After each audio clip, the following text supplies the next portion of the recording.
Hey everyone, how's it going? So in this video, I would like to invite us to use EAFC 25 as motivation to get things done in other areas of our lives. So not too much other context is needed before we go into the points behind me here on our trusty notepad. So let's dive in. The first thing I'd like to start with is, if we play this game or any other game for that matter, but those of you who are watching are playing EFC essentially, or have in the past. It should be part of a genuinely balanced life, not the focus, right? And when I say that, I know that it becomes obvious, but it's still important to highlight because of all games and of all gaming companies, EA, right, Electronic Arts, does everything they can to take you away from other areas of your life. If you think about this and you contrast this with other games you may have played in the past or any other game you may play currently, I think you may come to the same conclusion. It is highly unlikely that another game is incorporating systems within their sort of ecosystem within the game that will pull you away as much as this game does from other areas of your life. Okay. And to sort of give you another way to look at it, let's pretend that all the companies in the world, or even just all the companies within the gaming industry, but we can extrapolate to worldwide and industry wide. Imagine there's a spectrum from 0% to 100% good. If you could somehow theoretically, let's just pretend, right? Pretend we had that information. You came to a conclusion, even though it's obviously impossible in reality. Let's pretend that there was a clear set of data, right? And you were to guess where EA, Electronic Arts, lands on this spectrum, right? Most of you, 90+% of you, would come to a similar conclusion as I would, that EA would land somewhere close to the bottom, very close to the 0% side of the spectrum. Okay. Now, some of you may disagree, and you might conclude that there's somewhere in the other, 70, 80% of the spectrum. But I won't get too deep into that for now, right? Maybe we'll agree to disagree. Now, let's move on to point number 2. The rest is going to go a lot quicker than what I just went through. So here's what you can do.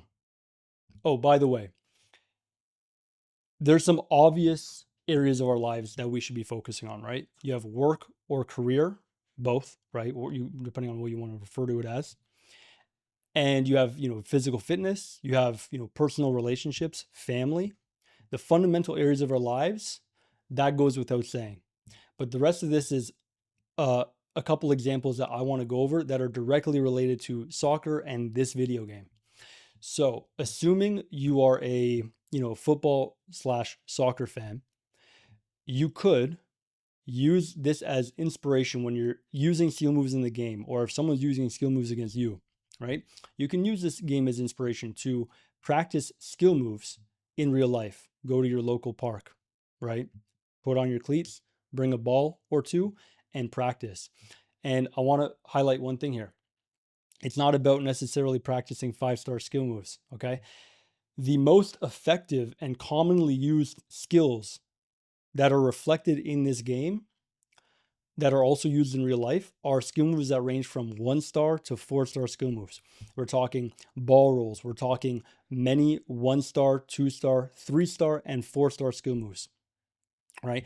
I could reel off dozens of them. That's not the point of this video, but there's dozens. Most of the skill moves that are from 1 to 4-star are actually the ones that professionals use the most. Let's look at it a different way. How often do you see a professional even execute an elastico? It's very rare. And that's why it's a beautiful thing to watch, because it's so rare and it's so difficult to execute, right? And it's generally not the most effective, except for in very rare circumstances, right? Obviously, the ones that come to mind are, Ronaldinho, or even one that comes to mind right now is, I remember Pogba, pulled this off in an insane way in a game, right? So, yeah, consider that. Now, I myself have sort of taken this a bit of a step further, maybe because of, you could call it OCD, or you could call it maybe being organized, whatever. I like to think of it as being organized, but again, maybe we can agree to disagree. In a notepad on my phone, right, the application, I've actually noted a lot of the skill moves, and in particular, the ones that I like to practice on the pitch, right? Now, I'm not saying you should do that or anything, just telling you what I do, okay?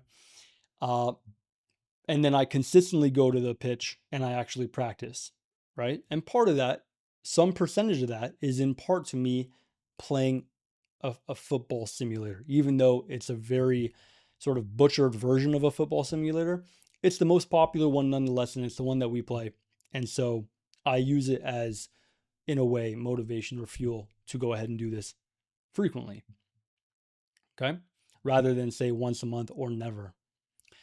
Also, here's a separate point and a separate suggestion. This is now we're at point number 5 here on the notepad. Most of us would also agree that the game is much more frustrating than most other games that we have ever played in the past, or any games that any of you may play currently. That is, I believe, a very fair statement to make. Now, if the game frustrates you, especially if it frustrates you a tremendous amount, I would invite you to do something like this. And again, this is something that I do, so I'm offering it as a suggestion. I spend more time than I normally would, and I am frequently doing this compared to what I normally would, in part thanks to this game. Something like martial arts, MMA, especially striking arts, right? You could actually go to a local gym and you could engage in this, okay? I do this multiple times a week, and I wouldn't do it as frequently if I wasn't playing this game. It's a great way to relieve, let's say, a bit of frustration. Because when you get frustrated, it's not just an emotional response, it's not just a mental response, right? Physically, your body in real time also responds simultaneously with your mind, your emotions, right? Let's say your soul, your body is responding by having an elevated heart rate or feeling anxiety, right? Right? You have a physical manifestation of what's going on internally.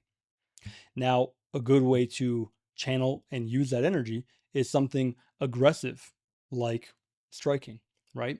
So I may be technically striking a heavy bag multiple times a week, but it's also an opportunity to be more aggressive, right? And it's fantastic. Highly recommended. So that's pretty much it for this one. Hope you enjoyed. Try to stick to the points here on this one. And as usual, for those of you who stick around for this whole video, I genuinely appreciate you. I'm going to tell you that practically every single video. I think you know the drill by now. And then I also have an idea for tomorrow's video. I won't delve into that right now, but I think a lot of you will enjoy it. And for the last thing I'll say is, for those of you who resonate with what I'm saying, I genuinely appreciate you. I think you see the forest through the trees. I think you see the same things I do.